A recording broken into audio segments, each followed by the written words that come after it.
ఎగిరేటి ఏనుగొచ్చి పలికేటి జింకలొచ్చి నడిచేటి చేపలొచ్చి అడవికి రమ్మనగా ఆ కోనల్లో కొమ్మల్లో ఉయ్యాలుగేసి ఆ కొమ్మల్లో పళ్ళన్నీ రుచి చూసి ఆ పళ్ళల్లో మైకంతో మోహం కమ్మేసి చలిగా గిలిగా తొలిగా త్వరగా అటుగా ఇటుగా మరి నువ్వే నాకు ముద్దిస్తావని తడివేదాలు ముద్రిస్తావని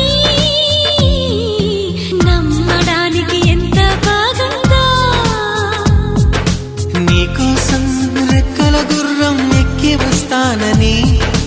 పగడపు దీనికి నిన్నే నేను తీసుకెళ్తానని ఇక ఏనాటికి అక్కడే మనము ఉంటామని నమ్మడానికి ఎంత